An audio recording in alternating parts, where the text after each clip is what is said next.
Esta tarde estamos terminando la primera parte del tema, las características del tiempo de Noé.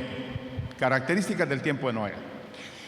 Y hemos estado mencionando, digo que termino con la primera parte porque la próxima, fíjense bien, en todo este tiempo hemos estado hablando de las características de la época de Noé. Pero en una próxima, que será de este domingo al otro, ¿verdad?, vamos a hablar sobre las características no de la época de Noé, sino de las características de Noé.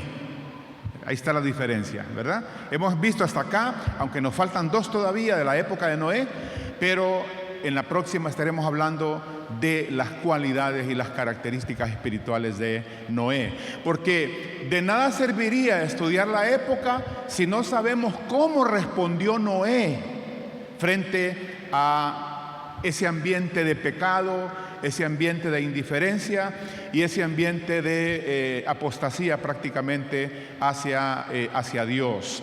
Así que hoy vamos a terminar con las últimas dos características de la época de Noé y vamos a detenernos más o menos un buen ratito en las tres recomendaciones, escúcheme bien por favor, las tres recomendaciones que Jesús hace en el capítulo 25 de Mateo, porque el Señor dice, ok, la venida mía va a ser exactamente como sucedió en los tiempos de Noé.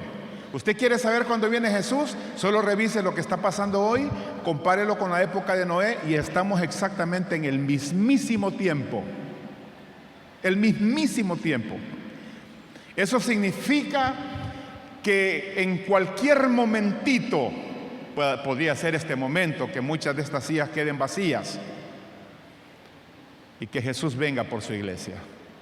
Probablemente antes de que termine este sermón, nos hemos ido los que por la misericordia hemos conocido a Cristo y el mundo entero se dividirá entre los que se fueron y los que se quedaron. Así que, repito, mis amados, como decía Eric Daniel, hay todo un mover del Espíritu, hermanos, queridos, un mover tremendo de Dios, despertando la oración, despertando una palabra, hablando al oído específico de la iglesia. Una voz del Espíritu, es una cosa profética, es una urgencia del cielo para que todos nosotros podamos prepararnos para su venida. Prepárate para el encuentro con tu Dios, así dice la palabra de Dios en boca de un profeta del Antiguo Testamento. Así que yo una vez más aprovecho este espacio para animarle los martes. Dios está trayendo un tiempo maravilloso estos martes, con palabra de Él, con una unción de oración intercesora. Por favor, véngase y aproveche al máximo estos martes preciosos de oración. Muy bien, entonces, ¿cuáles son las últimas dos características del tiempo de Noé? Solamente le recuerdo, así nada más citados textualmente, cuáles son las características que ya consideramos, de las que hablamos ampliamente. Solo termino con estas últimas dos y luego entramos para escuchar las recomendaciones de Cristo en el capítulo 25 de Mateo. En ese capítulo el Señor nos va a estar diciendo, miren, como va a suceder todo esto, como vendrán estas señales y mi venida está cerca, estas son las tres recomendaciones que le hago a mi iglesia. Escúchenlas, atiéndanlas, guárdenlas, porque esto será la garantía de que usted se va con Cristo antes de su venida. Usted se va con Cristo más bien en su venida. La primera característica que vimos, repito, esto es abuelo de pájaro, hablamos de que en el tiempo de Noé fue un tiempo de mucho progreso tecnológico. Ya hablamos de cómo el arca, ¿verdad?, con todas las dimensiones y la forma y el diseño, sencillamente nos habla de una tecnología avanzada en ese tiempo. Y hoy ni digamos, ¿verdad? Es impresionante también el avance, el crecimiento de la tecnología. Número dos, también hablamos de que fue un tiempo, el tiempo de Noé, de muchísima maldad en la tierra. a tal grado que dijo el Señor que la tendencia del corazón del hombre era siempre al mal. Todo pensamiento, todo designio del hombre era permanentemente hacia el mal.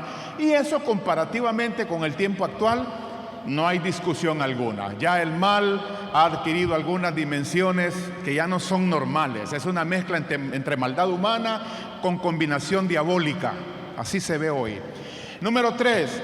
También hablamos de que en el tiempo de Noé fue un tiempo de extrema violencia. Por supuesto, una cosa terrible. Lo explicamos la vez pasada y también coincide con la escalada de la violencia en estos tiempos actuales. Número 4, hablamos también que en el tiempo de Noé hubo una terrible perversión sexual, a tal grado que el pecado sexual se arruinó, se contaminó, se prostituyó y se volvió inclusive contra natura, una cosa terrible. Y el ejemplo del que hablamos fue que los habitantes de Sodoma y Gomorra querían acostarse con los ángeles que vinieron a llevarse a Lot, a su esposa y a sus hijas. Imagínese usted qué terrible nivel de perversión sexual. Y bueno, el tiempo actual ni siquiera es de repetirlo, lo hemos mencionado ampliamente. Otra característica del tiempo de Noé, recuerde, solamente es un repaso. Hablamos también que fue un tiempo de apostasía, es decir, gente abandonando la fe, dándole la espalda al Creador y adorando la creación. Le daban la espalda al que hizo las cosas para adorar las cosas, ¿verdad? Y el ejemplo máximo del que hablamos fue de la esposa de Lot, una mujer que creció en medio de un ambiente espiritual con un tío político nada menos que el padre Abraham, con Lot, un hombre piadoso, aunque era ambivalente en algunos temas de fe, pero igual se mantuvo fiel a Dios.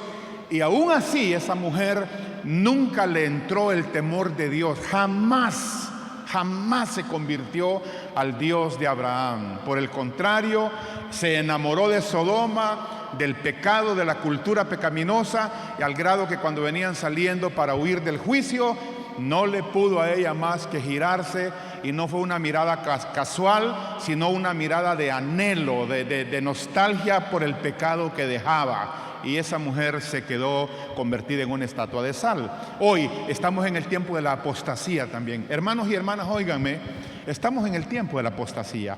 Gente de Dios, gente profesante de la fe, gente que ha servido, escuchen, pastores, miembros, líderes, le están dando la espalda a Dios. Y el gran problema que tenemos en América Latina, y lo quiero decir, es que el problema es que hemos crecido numéricamente la población evangélica. Repito, hemos crecido numéricamente, pero no hemos crecido en profundidad, en convicción de la palabra, en conocimiento de la palabra. Tenemos un evangelio muy emotivo, muy superficial. Entonces, claro, cuando usted mira que un cantante que era cristiano ahora aparece con otras tonterías, haciendo pecado, burlándose de la fe.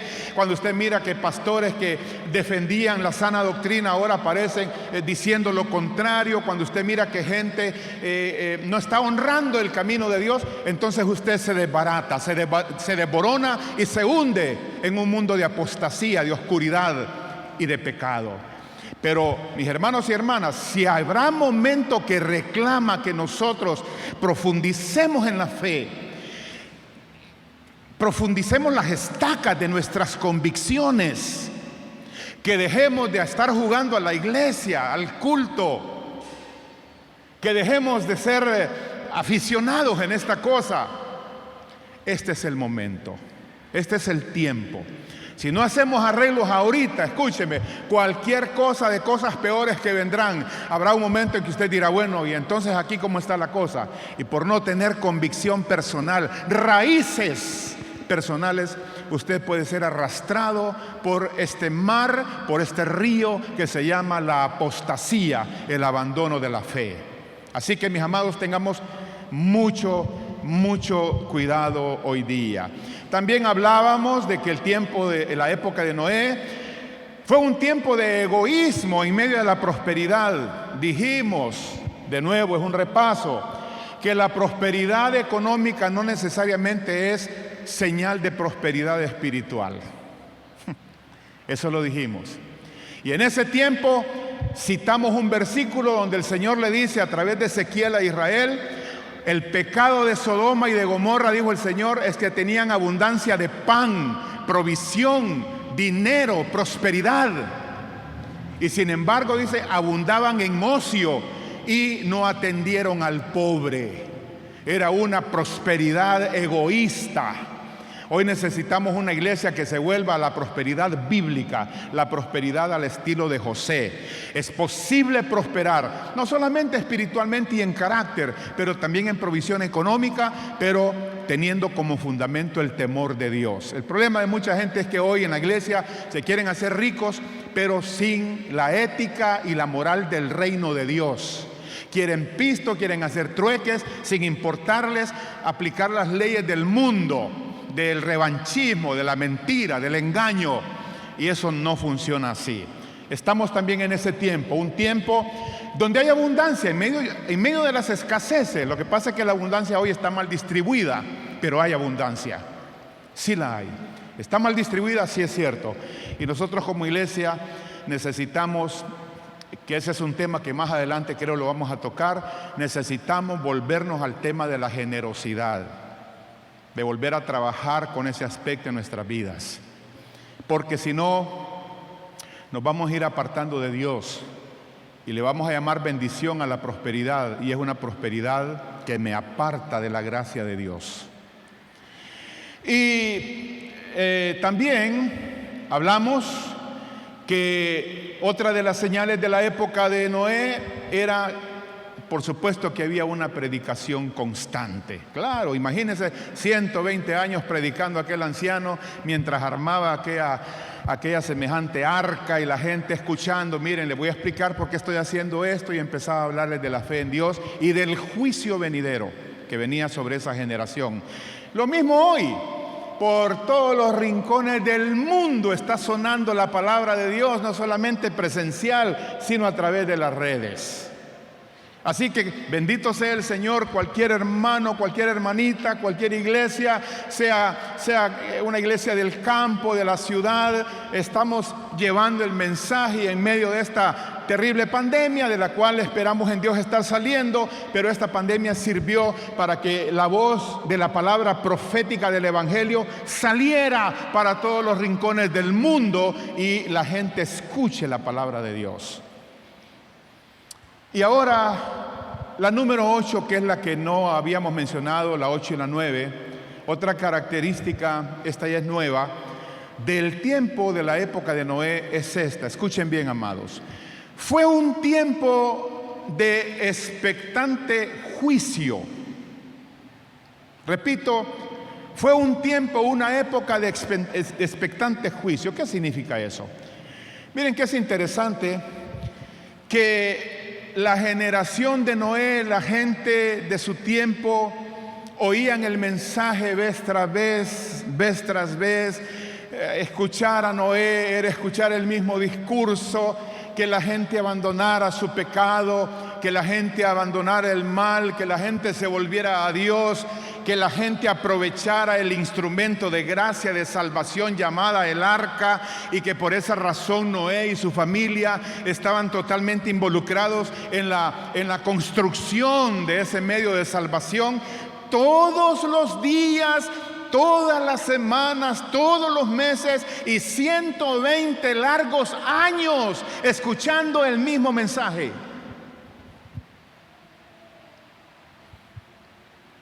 Y es interesante porque seguramente la gente al escuchar el mensaje pensaban, aquí estoy especulando, después les comparto el versículo que respalda esto. Ellos pensaban esto: Noé es un buen hombre, se mira que es un hombre fiel a su esposa, se mira que ha tratado de criar a sus hijos de alguna mejor manera distinta al resto de la sociedad.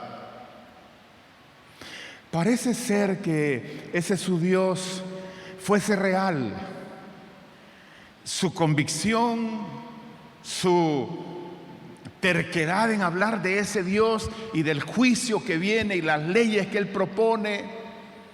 Pero no solo eso, sino que el hecho de que esté metido, elaborando, trabajando con su familia en esta enorme casa de 3 pisos, supuestamente para meter animales.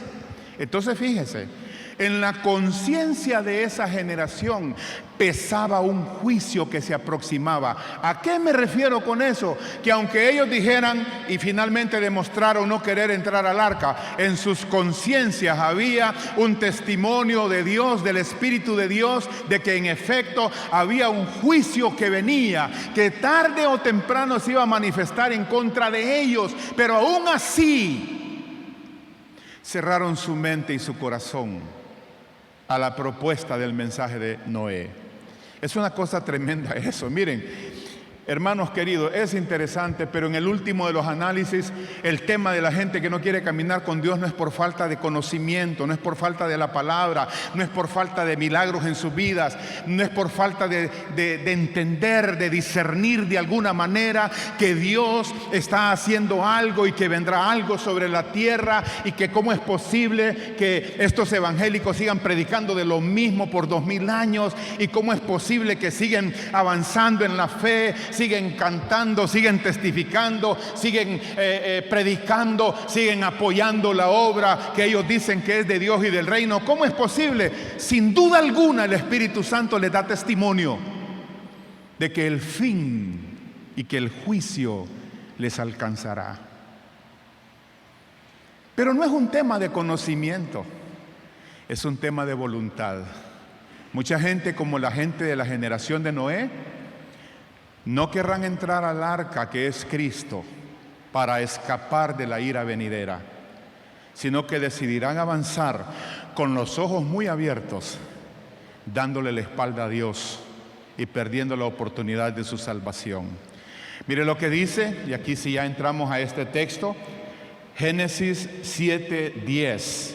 Mire lo que dice aquí, mi querido hermano y hermana, acá. Y sucedió que al 7º día, y sucedió, todo lo que Dios dice en este momento en forma de advertencia, un día sucederá. Y sucedió, llega el día, llega el momento, llega la hora. Y sucedió. Y sucedió que el 7º día las aguas del diluvio vinieron sobre la tierra. Sucederá un día, en algún momento, en alguna hora, no solamente en el día, sino en el minuto, la hora, la semana y el mes sucederá. Va a suceder algo tremendo sobre toda la faz de la tierra, nunca antes visto. Así como la generación decía, pero es una locura, nunca hemos visto que llueva del cielo, nunca hemos visto un barco, una barca, un mar, un lago, nunca. Pero sucedió. Y la gente dirá también, nunca hemos visto que haya un arrebatamiento, una desaparición de una masa enorme de gente. Nunca se ha oído tal cosa. Y sin embargo sucederá. Y sucedió el 7º día. Entonces fue una época, una sociedad que estaban expectantes de un juicio. Y ese juicio también vendrá hoy sobre la faz de la tierra. Pero quiero decirles algo. Si usted ha sido lavado por la sangre de Cristo, sellado por el Espíritu de Dios, quiero decirle que usted pertenece a Jehová como propiedad del cielo, y que cuando el Señor suene su bendita trompeta, todos los redimidos en la sangre de Cristo alzaremos vuelo, seremos transformados para estar con el Señor en las nubes para siempre. Si eso le bendice y le edifica, dele un fuerte aplauso al Señor Jesucristo. Dice la Biblia que los hijos y las hijas de Dios no hemos sido puestos para alcanzar la ira, sino para escapar de la ira venidera. Ya nosotros estamos dentro del arca por la sangre de Cristo. Ya somos parte de esa arca de salvación. Así que bendito sea su santo nombre. La última característica, para luego entrar a las 3 recomendaciones que nos hace Jesús esta tarde. La última característica es esta. Mire, esto, cuando yo lo escribí, dije, Dios mío, qué cosa, qué tremendo. Es que pareciera que no es posible, pero sí es posible. ¿Sabe usted cuál fue? Oiga la pregunta. ¿Sabe usted cuál fue el peor pecado de la época de Noé, de los tiempos de Noé? Si a usted le preguntaran, usted podría decirnos cuál fue el peor pecado. Escuche bien, hay categorías de pecados. En la sociedad del tiempo de Noé habían categorías, ya las mencioné: violencia, perversión sexual, riqueza egoísta y todas las que mencioné. Pero hay un pecado que generalmente pasamos por alto, no, como que no lo detectamos. Uno tiene que ir y leer otra vez despacio y descubre un pecado que no está a la vista y que está de alguna manera velado para nosotros, pero ahí está. Dice que en realidad el pecado de Sodoma y Gomorra no fue la perversión, el mayor pecado. El mayor pecado. Fíjese que no fue la violencia, no fue la maldad, no fue la perversión sexual, no fue la prosperidad egoísta y todas esas cualidades malas, cualidades o características malas que ya mencionamos. El peor pecado de esa generación fue este. Escúchelo bien. Por eso es que es peligroso ese pecado. Por eso es que nosotros necesitamos entenderlo, discernirlo por el Espíritu y mantenernos en pie de batalla contra ese pecado que es sutil, tan sutil que llevó a toda una sociedad, a toda una generación a la perdición eterna. Ese pecado se llama una extraña y mortal indiferencia. Escuche, por favor. El gran pecado de Sodoma y de Gomorra fue una extraña y mortal indiferencia en la gente.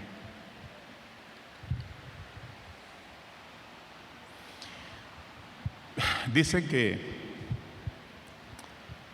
un grupo de demonios, vamos a aprender y a reírnos un poco, pero más que todo a aprender. Un grupo de demonios tuvo una pequeña asamblea con Satanás, el príncipe de las tinieblas, en lo más profundo del infierno. Una suerte de un lugar cerrado, íntimo, porque Satanás quería que sus demonios le dieran una estrategia de cómo evitar que el hombre fuera salvo. Y al parecer les prometió algún premio al que le diera la mejor clave, porque en ese momento en particular había mucha gente buscando a Dios, había mucha gente orando, y él estaba desesperado y quería, si alguien de sus secuaces, de sus compinches del infierno, podían darle una clave.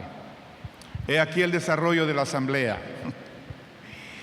Pregunta Satanás. Bueno, dice, nos hemos reunido porque ustedes saben lo que está pasando allá en la tierra, mucha gente orando, mucho evangelismo, muchas campañas, y estamos perdiendo gente. Quiero, dijo, que alguien de ustedes me dé una estrategia, una clave para evitar que el hombre sea salvo, para evitar que el hombre se encuentre con Jesús. Y el que me responda y me dé la mejor propuesta, lo voy a premiar. Bueno, después de una breve pausa, un diablillo allá al final, esquelético, feo, con mal olor a azufre y un aliento fétido. Bueno, ya le estoy poniendo. Levantó la mano, la huesuda mano la levantó. Ajá, decímelo. Bueno, dice, yo pienso que hay que decirle al hombre que no crea en Dios, que Dios es una falsedad. Entonces Satanás se rió y le dijo, es una mala idea, es la peor propuesta, porque todo el mundo sabe, incluyendo los ateos, que Dios existe, porque los ateos pelean con Dios y nadie pelea con un enemigo que no existe. Descalificado. Bueno, siguió el suspenso. Luego otro por allá levantó sus garras uñudas para pedir la palabra. Ajá, decime, le dijo Satanás, ¿cuál es tu idea, tu estrategia? Bueno, dice, ¿qué le parece, Señor? Le dice, ¿verdad?, a Satanás, si le decimos a la gente que no lea la Biblia, porque la Biblia no es la palabra de Dios, es un libro falso, totalmente sin contenido. Entonces Satanás no aguantó y se tiró la carcajada con mucha vergüenza. Dijo, parece que no tengo demonios competentes aquí que piensan. Pero ¿cómo se te ocurre decir eso si toda la gente sabe que ese libro es la palabra de Dios? Lo han destruido en la historia, lo han quemado, lo han perseguido y vuelve a resurgir otra vez. Y la gente no se cansa de predicar de ese libro, y ese libro ha prevalecido a través de la historia, y ese es el mismo testimonio que lo avala. Así que también tu propuesta no sirve. Y había un demonio por ahí, callado, pensativo, y de alguna manera Satanás percibió que ese tipo tenía alguna respuesta. A ver, vos le dice, estás callado, decime qué pensás. Bueno, dijo él, yo diría que vayamos a la tierra una buena legión de demonios, nos distribuyamos, nos colamos en los procesos pensantes de la gente y les sembramos esta idea. Escuchen bien, dijo, podemos decirles lo siguiente. Le diríamos a cada hombre y a cada mujer que en efecto Dios existe. Sí, digámoselo, que existe. Y digámosle que los ama. Y digámosles que los quiere bendecir. Pero además, dijo él, digámosle que la Biblia en realidad es la palabra absoluta, infalible de Dios. Que la lean. No importa que la lean. Ajá, pero ¿cuál es el punto? Le dice el diablo casi ya para perder la paciencia. El punto es este, digámosle que lo hagan después, que busquen a Dios después. Que no tienen que correr, que no tienen que apresurarse, que se den su tiempo para pensar, que disfruten un poco más su pecado, que hay tiempo para que arreglen su vida con Dios. Y mis queridos hermanos y hermanas, ese consejo es el corazón mismo de la indiferencia. Piénselo, piénselo. ¿Qué le impide a usted mejorar su vida de oración? ¿Qué le impide a usted avanzar en algunos temas de purificación en su vida? ¿Qué es lo que le impide a usted comprometerse a los niveles que Dios le está llamando? ¿Qué es lo que le estorba a usted a arreglar temas en su vida que le van a ayudar a fortalecer más su relación con Dios y sus convicciones en la fe de Cristo? Es la indiferencia. Después lo hago. Después lo haré. Es cierto, lo que estoy oyendo es la verdad. Amén, eso es cierto. Pastor, de acuerdo. Pero en el fondo usted dice, habrá tiempo para... No lo dice, con palabras no lo decimos, nunca lo decimos con palabras. Pero nuestras actitudes de indiferencia, nuestra dejadez, nuestra pereza espiritual, nuestra pasividad espiritual, solo estamos diciendo, después lo haré. Quiero llevarle a unos textos tremendos, mis amados, muy tristes, pero muy necesarios leerlos bajo nuevos lentes, bajo una nueva mirada frente a este peligro de la indiferencia. Mire, es tremendo, la misma iglesia del Señor, el mismo pueblo de Dios, la misma familia de la fe. Hay un porcentaje que se mece en una hamaca de tranquilidad, de indiferencia. Sí. Y a esa gente el Señor le dijo en el Antiguo Testamento a su pueblo Israel: ay de los reposados en Sión. Ay de los reposados en Sión. Ay de los que duermen el sueño de la muerte. Veamos estos versículos. Mire lo que dice Génesis 7:27, por favor, pongámoslo acá. 7:27. 7 verso 27. ¿No está? Y tenemos 2 de Pedro 3:4. Sí, por favor, pongámoslo. Sí, es cierto, lo borré antes. Es cierto. Aquí está. A ver, no. A ver, rapidito, por favor. Aquí está. Por favor, iglesia querida, los que nos ven ahí a través del internet, pongan atención a esto, por favor. Una palabra del cielo para nosotros, es de Dios para nosotros. Es para que nos despertemos, nos levantemos, nos sacudamos y volvamos en sí. Mire lo que dice. Y diciendo, esto es lo que dice, lo que dijo Pedro que diría la gente en estos últimos tiempos. Repito, esto es lo que Pedro dice que diríamos nosotros en estos tiempos acerca de la venida de Cristo. Diciendo, ¿dónde está la promesa de su venida, de su advenimiento? ¿Dónde está? Tanto que viene Jesús, que viene Jesús, que viene Jesús, y nunca viene. Miramos el cielo, no pasa nada, las cosas están iguales desde que la gente del Antiguo Testamento y del Nuevo Testamento han venido hablando de la venida de Cristo. ¿Dónde está? Porque desde el día en que los padres durmieron, es decir, la vieja generación murió, todas las cosas permanecen así como desde el principio de la creación. Nada ha cambiado. Así que si nada ha cambiado y no hay evidencia de su venida, comamos y bebamos, disfrutémosla, vivámosla, porque no pasa nada. No sucede nada. Y ese pensamiento hundido, escondido en lo más profundo de nuestra carnalidad pecaminosa, nos mantiene atados a una vida de indiferencia. Usted puede entender el Evangelio, la exposición del Evangelio, pero mientras usted no trabaje seriamente con esa actitud y decida levantarse en el nombre de Jesús, estará bajo peligro de juicio. Hay otro texto más, Mateo 24:39. Mateo 24:39.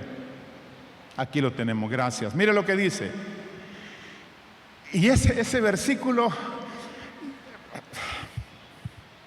no diga usted que soy muy dramático, muy exagerado, porque no es cierto. En realidad, creo que así es.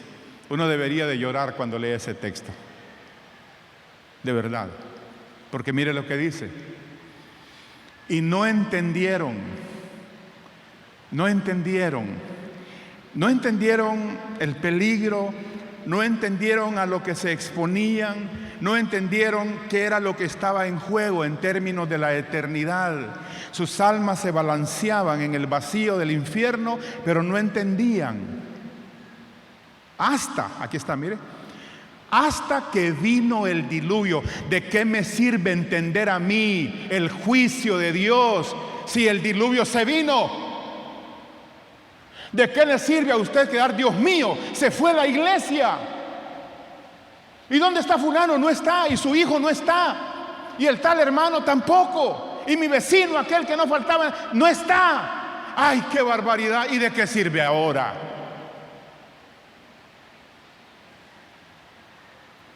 Por eso dice la Escritura de aquellas 5 vírgenes insensatas que andaban apenas un poquito de aceite en sus lámparas, y las otras andaban en la lámpara llena y andaban un depósito extra con aceite. Significa que era gente que tenía la unción del Espíritu, pero que buscaba llenarse más y más del Espíritu, más y más de la palabra, más y más del servicio cristiano. Tenía reserva espiritual. Las otras no, andaban ahí un poquitingo de aceite para medio pasarla en el culto, para medio pasarla en la fe, para medio vivirla. Y llegó un momento en que esas 5 insensatas se dan cuenta que el novio vino y salen corriendo. ¿Dónde conseguimos aceite? ¿Dónde nos arreglamos? ¿Dónde nos congregamos? ¿Cómo hago para confesar mi pecado? ¿Cómo me arreglo? Ya no hay tiempo. Se vino el Señor. La puerta se cerró.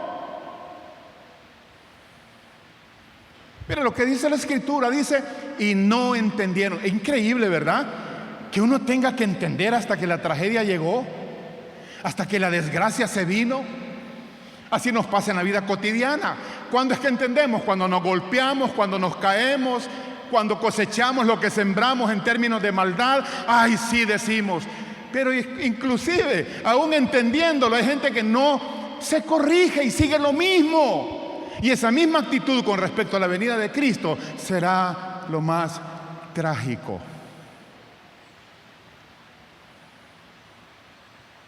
Será lo más trágico.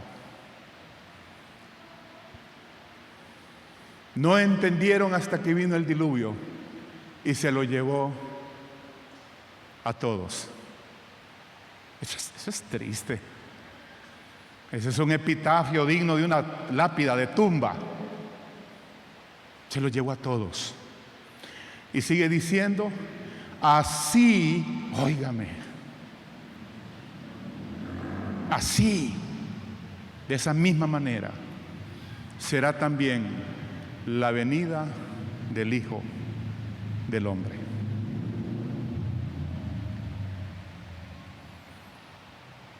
Tenemos un texto más, es un texto bastante duro, muy difícil, pero lo necesitamos. Dicen que las medicinas que son más feas, más amargas, son las mejores. Uno quisiera comer siempre mermelada de fresa, un licuadito de uva y manzana, pero que no me ofrezcan un licuado de espinaca porque es muy amarga, pero es más saludable. Mire lo que dice Proverbios 29:1. Aquí está. Para todos nosotros, mis queridos, para usted y para mí. El hombre que reprendido endurece la cerviz. La cerviz está aquí. Acá. Cuando usted se humilla metafóricamente delante de Dios y se rinde, usted dobla la cerviz delante del trono de Dios. Pero cuando usted endurece la cerviz es cuando hace esto, después de que Dios lo reprende.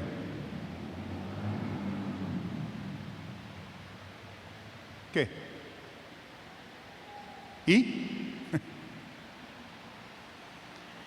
El hombre que reprendido endurece la cerviz. Una palabra del Espíritu que te habla acerca de alguna área, un llamado de atención a tu vida, un toque de Dios, una confrontación de la palabra en alguna área, en algún aspecto de tu vida, de una costumbre, de un pecado, de una tendencia. Y te lo dice vez tras vez. Vez tras vez. Primero te lo dice como un murmullo al oído, suave, como silbo apacible. Después aumenta el volumen y te lo dice a través de un púlpito. Luego cambia el vehículo de donde Dios te está hablando y te pasa algo feo que te golpea, te lastima, pero no entiendes. A veces te permite hasta llegar hasta las puertas de la muerte y de ahí te recoge, pero ya te habló acerca de tu condición mediante un breve encuentro con la muerte, pero tampoco entiendes. Entonces dice la Escritura El hombre que reprendido endurece la cerviz, de repente, sin previo aviso. Ahí está el de repente, de repente. De repente es que no lo esperabas, que no lo viste venir, que no entiendes cómo pasó. Simplemente te salió el encuentro y como quien queda cara a cara con un paderón, se viene sobre tu vida la desgracia, el mal. De repente será quebrantado y no habrá para él medicina. Pienso en esa generación, ya no hubo medicina para ellos. Vino el agua, se ahogaron todos. Ya no hubo medicina.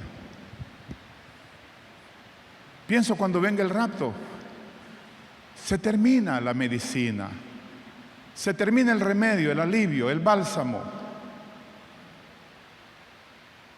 Estamos, mis queridos hermanos y hermanas, en un momento donde reina la indiferencia de corazón.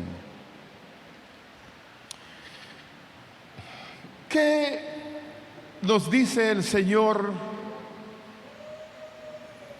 como 3 consejos que necesitamos llevarnos, no solamente en la bolsa, no solamente en el pensamiento, pero colocarlo ahí en lo profundo del cofre de nuestro corazón? 3 consejos. Ahí está en la palabra. Mire que en el capítulo 25 de Mateo, que por cierto el 24 y el 25 son capítulos escatológicos, proféticos, que hablan de los últimos tiempos. Por eso me llama la atención que en el capítulo 25 el Señor le dice entonces a la iglesia: hijos, hijas, aquí están estos 3 consejos, tómenlo por favor y guárdenlo, llévenselo en el corazón siempre. No los boten, no los dejen, no los abandonen, guárdenlos. Y aquí lo hace el Señor a través de 3 parábolas. 3 parábolas.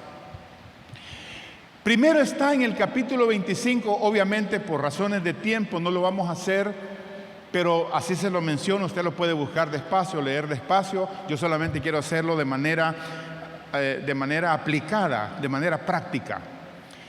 Hay 3 parábolas que están insertadas después del capítulo 24, donde el Señor habla de los últimos tiempos, y en el 25 habla de 3 parábolas seguidas, en el contexto de la venida de Cristo. 3 parábolas.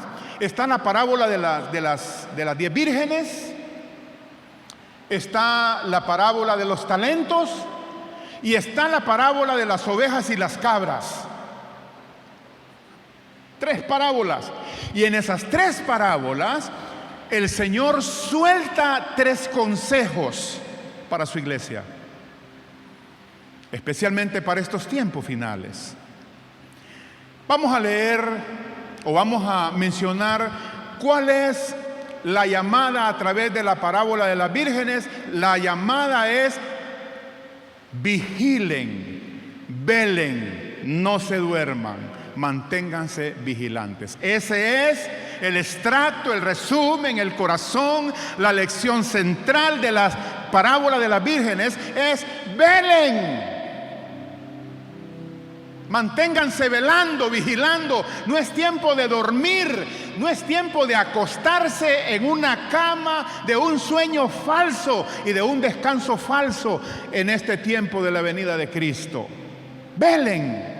Mire lo que dice rápidamente Primera de Pedro 4:7. Mire lo que dice. Aquí está Pedro respaldando a través de esta carta lo que Jesús dijo en el capítulo 25 de Mateo. Dice: mas el fin de todas las cosas se acerca. Iglesia, el fin de todas las cosas se acerca tal como las conocemos. El fin de lo que usted conoce, de lo que usted ve, ya está llegando al momento final, valga la redundancia. El fin de todas las cosas se acerca. Sed pues sobrios y velad en oración. ¿Cómo va a velar usted? En oración. ¿Cómo va a guardar su vida espiritual? En oración. ¿Cómo va a mantener viva su fe? En oración. ¿Cómo se va a mantener usted ardiente como una antorcha viva? En oración. ¿Cómo va a vencer el pecado? En oración. ¿Cómo va a crecer y madurar? En oración. ¿Cómo va a esperar a Jesús? En oración. Usted no puede decir: yo soy cristiano, cristiana, voy para el cielo, mi alma volará. Y no oras. No dedicas tiempo en una búsqueda seria, intencionada de oración. Te levantas ese día y te vas sin tomar en serio el tema de la oración. ¿Sabe cuál es una de las señales de que una persona está esperando a Jesús? Que ora todos los días. Sí, esa es una señal. Usted no me puede decir: pastor, que estoy esperando al Señor con todo mi corazón. Qué bueno, qué bendición. ¿Estás orando? Pues no, ya tengo como un mes de no orar, pero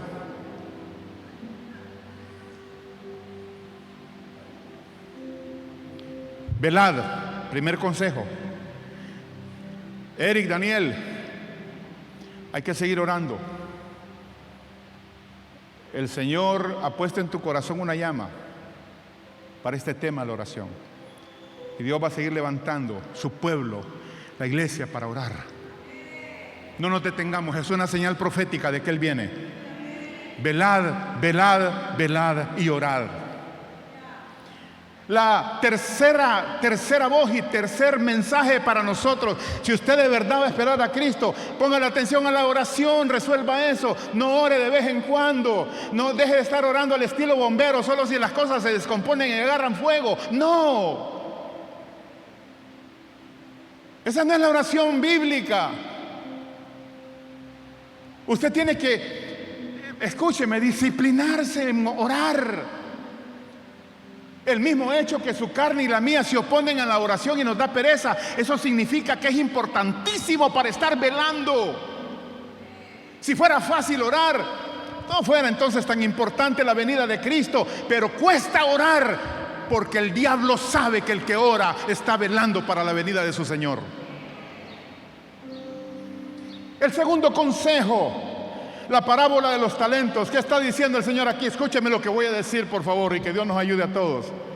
Este es el tiempo en que tú tienes que volver a amistarte con el servicio cristiano. La parábola de los talentos es: sirva, entréguese a servir otra vez al Señor, vuelva hacia el altar del servicio, retome lo que había dejado, vuelva a agarrar los talentos que enterró y comience a servir. Porque si usted vela y sirve, entonces está esperando al dueño de la mies, al dueño de la cosecha, para decirle: bien, buen siervo y fiel, sobre poco has sido fiel, sobre mucho te pondré, entra en el gozo de tu Señor.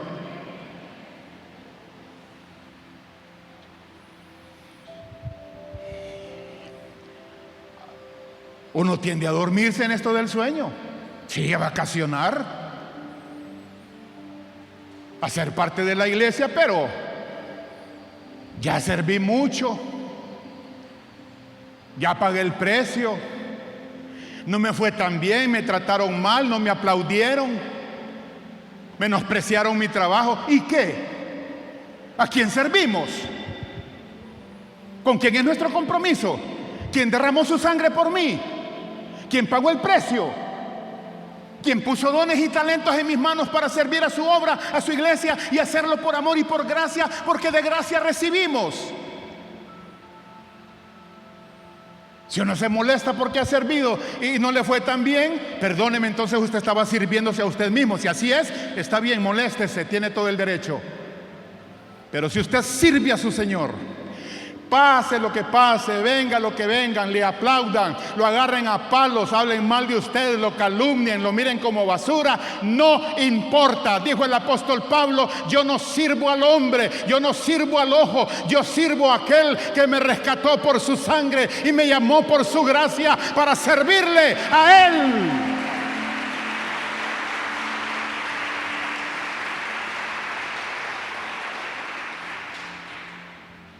Es el tiempo. Le voy a decir una cosa: no se deje arrebatar los talentos. Tenga cuidado. Sí, tenga cuidado. ¿Sabe qué le dijo el Señor? A este que ganó 5 más de los que le di, denle en el talento de este que se durmió. Este es un tiempo donde te pueden quitar los talentos. Si no entiendes de qué se trata el llamado a servir en este tiempo final, te puedes quedar sin talentos. Y aunque quieras meterte, y aunque quieras que alguien te llame para que sirvas, no. Hay un trato de Dios ahí cerrado. Porque no entendiste tu llamado al servicio. Una de las cosas que yo he experimentado en mi vida, en este tiempo que tengo de caminar con Cristo, es que en las cosas que me vuelvo infiel y descuidado, mire, Dios se las da a otros. Sí, se están haciendo fila muchos para servir al Señor. Gente que usted ni siquiera se imagina. Dios los va a llamar para que sirvan en el altar, en el servicio. Usted dice, claro que sí. ¿Se acuerda usted de aquel pasaje donde la Escritura dice que el Señor contrató unos fulanos en la mañana, otros a mediodía, y que estuvieron sirviendo, y que ya por la tarde, antes de caer la noche, contrató a otros a última hora para que sirvieran y les pagó lo mismo de los que empezaron al inicio? Y se quejaron y dijeron, pero ¿y por qué les paga? ¿Y qué les importa a ustedes? Es mi dinero. Con mi dinero yo hago lo que quiero. Yo quiero poner gente a servir en la última hora, y esta es la última hora. Esta es la última hora. Está diciéndonos el Señor a través de los talentos: sirvan, porque el que está sirviendo de alguna manera está honrando a Cristo, no en tiempos de bonanza, no en tiempos fáciles. ¿Cuesta servir al Señor? Sí cuesta. ¿Se desacomoda uno? Sí se desacomoda. Tengo que invertir en los demás y a veces menos en mí. Pero esa es la esencia de la gracia del Evangelio y del amor a Cristo Jesús. Mire lo que dice este pasaje, Lucas 12:43. Tremenda esta palabra de Lucas 12:43. Mire lo que dice: bienaventurado, es decir, 3 veces feliz.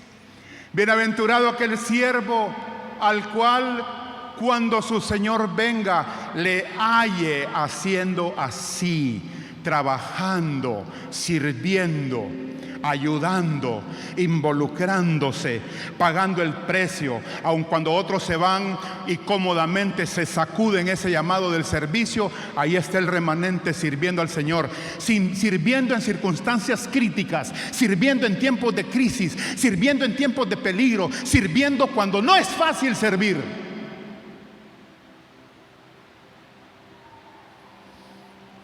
Dijo el Señor: bienaventurado. Estás sirviendo no porque la cosa te fue fácil. Estás sirviéndome porque me amas y a pesar de los hombres, estás aquí. Los talentos de aquellos que lo botaron, que lo enterraron, désenlos a este, ¿ve? Y denme la recompensa aquí en el cielo.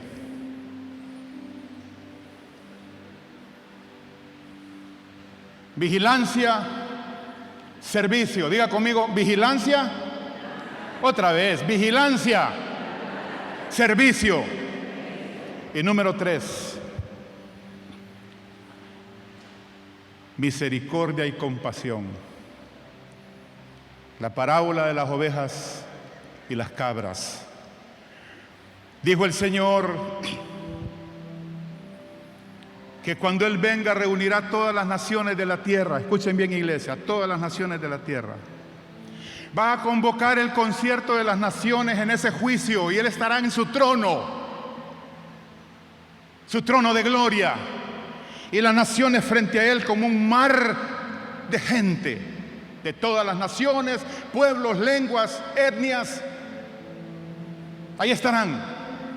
Y dice el Señor que dirá hacia los de la derecha, los que tendrá al lado derecho: vengan benditos de mi Padre, vengan, porque tuve hambre y me diste de comer, Estuve preso y me visitasteis. Estuve enfermo y fuisteis para estar conmigo. Me ayudaste, me serviste, me viste desnudo, me vestiste. Y por esa misericordia y esa compasión que mantuviste en el final de los últimos tiempos, entra y sé bendecido con los favores y las bendiciones del cielo. Y al de la izquierda les dirá: ustedes me vieron desnudo y no me cubrieron. Ustedes llevaban el nombre de la fe, eran evangélicos, identificados con mi iglesia, pero nunca les importó darle de comer a nadie, nunca les importó la gente necesitada, la gente enferma, nunca les importó involucrarse con los demás, nunca quisieron compartir de lo que yo les di. No fueron compasivos, vivieron para amontonar riquezas, me vieron necesitado y no les importó. Por haberse multiplicado la maldad, el amor de muchos se enfriará. Dejamos de ser compasivos, dejamos de compartir un bocado con alguien, dejamos de compartir ropa con alguien, dejamos de compartir dinero, una ofrenda con alguien. Nos hemos vuelto exageradamente privados, egoístas de lo que tenemos. Y solo pensamos en hacer, en invertir, en hacer aquí, en hacer allá, y hasta nos jactamos. No es mala la prosperidad si va acompañada de compasión y misericordia.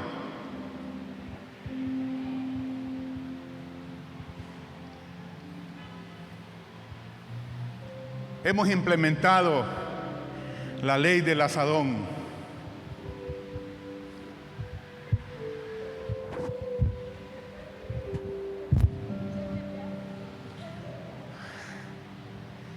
Volvámonos a la ley de la pala.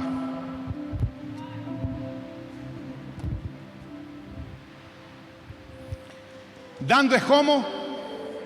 Dando es como. Pastor, ¿y cómo voy a dar si no tengo? No es cierto, hombre, todos tenemos algo que dar. Usted no es demasiado pobre para no poder dar algo, ni demasiado rico para no necesitar de algo. Todos podemos dar.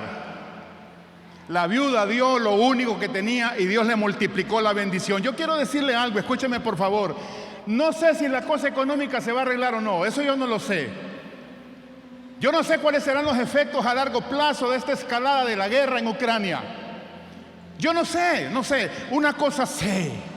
Que si usted honra la misericordia y la compasión y se vuelve su corazón hacia los demás y se mete la mano a la bolsa para compartir y usted comparte de lo poco, de lo mucho que tenga, no le faltará la provisión de Jehová, no le faltarán los recursos del cielo, no le faltarán puertas abiertas, no le faltarán oportunidades de Jehová.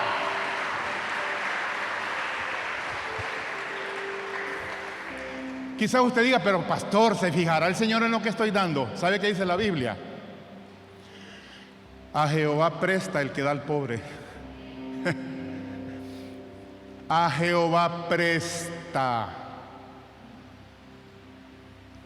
el que da al pobre. Dice, mire, tome, ofrendita suya, mire, Dios me lo bendiga. Dice, cheque, le dice Dios, cheque, ya te pago. Y Él no paga como pagamos nosotros. No. Nosotros damos algo como humanos limitados. Él devuelve como Dios ilimitado.